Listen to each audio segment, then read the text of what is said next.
হিন্দু ধর্মে বলা হয়েছে সর্বভূতে ব্রহ্ম, অর্থাৎ এই বিশ্বের সব কিছুর মধ্যে ঈশ্বরের অবস্থান। আজ আমরা আপনাদের জানাবো কোন কোন পাখিগুলিকে ঈশ্বরের দূত বলে মনে করা হয়। বিশেষ করে এই 6টি পাখি হিন্দু ধর্মে অত্যন্ত শুভ বলে মনে করা হয়। তাহলে আসুন জেনে নেওয়া যাক সেই পাখিগুলির নাম। 1. টিয়া পাখি।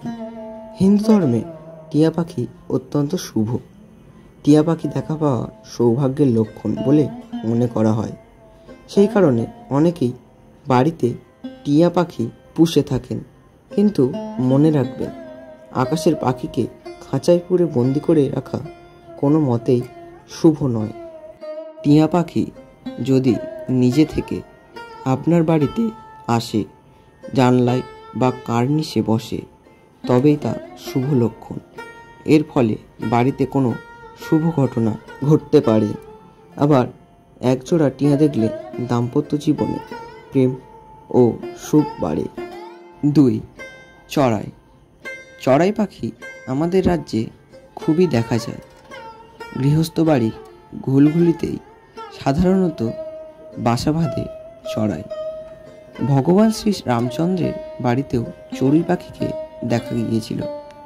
রাজা দশরথ এই পাখিকে মা লক্ষ্মীর প্রতীক বলে মানতেন। চড়ুই পাখির ঘরে প্রবেশ করার অর্থ সেই ঘরে সাক্ষাৎ মা লক্ষ্মীর আবির্ভাব ঘটেছে। চড়ুই পাখি যদি আপনার বাড়ি দক্ষিণ দিকে বাসা বাঁধে, তাহলে আপনার সংসারে আর্থিক উন্নতি হবে। কখনোই চড়ুইয়ের বাসা ভেঙে দেবেন না, এতে মা লক্ষ্মী অসন্তুষ্ট হন। 3. পায়রা। বাড়িতে পায়রার আগমন সুখ শান্তির দিকে ইঙ্গিত দেয়। জ্যোতিষ অনুযায়ী পায়রা লক্ষ্মীর ভক্ত, তাই বাড়িতে পায়রা এলে বা থাকলে আর্থিক উন্নতি লাভ হয়। যে ব্যক্তির বাড়িতে পায়রা আসে এবং অন্নের দানা গ্রহণ করে, সেই বাড়িতে ইতিবাচক শক্তির সঞ্চার হয়। ঘরে পায়রার বাসাকে শুভ বলে মনে করা হয় পায়রাকে অন্নশস্য খাওয়ানো পুণ্যের কাজ। 4. নীলকণ্ঠ পাখি। নীলকণ্ঠ পাখিকে মহাদেবের দূত বলে মনে করা হয়। নীলকণ্ঠ পাখির দেখা পাওয়া সেই কারণে খুবই সৌভাগ্যের। নীলকণ্ঠ পাখি যদি আপনার বাড়ির ছাদে এসে বসে, তাহলে অবশ্যই ভোজন করাবেন। আর নীলকণ্ঠ পাখি যদি আপনার দেওয়া দানা গ্রহণ করে, তাহলে বুঝে নেবেন আপনার ভাগ্য পরিবর্তন হতে চলেছে। সব কাজেই সাফল্য পাবেন এবং নতুন গাড়ি কিনতে পারেন। 5. পেঁচা। হিন্দু ধর্ম অনুসারে পেঁচা হলো মা লক্ষ্মীর বাহন। পেঁচা দেখতে পাওয়া অত্যন্ত শুভ বলে মনে করা হয়। জ্যোতিষশাস্ত্র অনুসারে বাড়ির বাইরে বেরোনোর মুখে বাড়ির দুয়ারে পেঁচা দেখা শুভ, এতে অর্থ লাভ হয়। শাস্ত্রমতে সকালে যদি পেঁচা পূর্ব দিক থেকে উপস্থিত হয় বা এর কণ্ঠস্বর শোনা যায়, তবে বিশ্বাস করা হয় যে রাত ধনসম্পত্তি বৃদ্ধি পাবে। তবে পেঁচাকে কখনোই নিজের বাড়ি থেকে তাড়াবেন না, এতে পরিবারে দারিদ্রতা আসে। 6. কাক। কাক হলো শনি দেবতার বাহন। শাস্ত্রে বলা হয়েছে, যে ব্যক্তি কাকের সেবা করে, কাক আজীবন সেই ব্যক্তির গুণাগুণ গেয়ে বেড়ায়। শাস্ত্রে বলা হয়েছে, কাকের সেবা করার অর্থ স্বয়ং শনিদেবের সেবা করা, কারণ কাক হলো শনিদেবের বাহন। এই পাখিটিকে নিয়মিত ভোজন করালে রাহু কেতু সংক্রান্ত দোষ কেটে যায়। নিয়মিত কাককে দানা খাওয়ালে ব্যক্তির মৃত্যু দোষ কেটে যায়।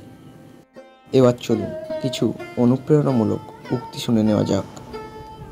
পরিবর্তন জীবনের এবং সংসারের অটুট নিয়ম, এবং এই নিয়ম আজ পর্যন্ত কেউ বদলাতে পারেনি, আর পারবেও না কোনো দিন। গরিব ও মধ্যবিত্ত ঘরের অভিভাবকদের টেনশন অনেক রাত পর্যন্ত জাগিয়ে রাখে, আর দায়িত্ব সকালে তাড়াতাড়ি জাগিয়ে দেয়। নিজেকে এবং নিজের কাজকে ভালোবাসাও এক প্রকার রিলেশনশিপের মধ্যে থাকা। তাই নিজেকে এবং নিজের কাজকে এতটাই ভালোবাসো যেন কেউ তোমাকে তোমার কাজ থেকে আলাদা করতে না পারে। সময় ভালো গেলে তোমার খারাপ কথাও লোকের মজা বলে মনে হবে, আর সময় খারাপ গেলে তোমার বলা মজার কথাও লোকের কাছে খারাপ বলে মনে হবে। বন্ধুরা, ভিডিওটি ভালো লাগলে অবশ্যই একটি লাইক করবেন এবং চ্যানেলে নতুন হয়ে থাকলে অবশ্যই চ্যানেলটি সাবস্ক্রাইব করতে ভুলবেন না, এরকম আরও নতুন নতুন ভিডিও দেখার জন্য। এবং ভিডিওটি সবার সাথে শেয়ার করুন যাতে তারাও ভিডিওটি দেখে উপকৃত হতে পারে। এবং কমেন্টে জয় শ্রীকৃষ্ণ লিখতে ভুলবেন না। এবং পরের ভিডিও আসা পর্যন্ত সুস্থ থাকুন, ভালো থাকুন এবং মনের বশে নয়, মনকে নিজের বশে রাখুন।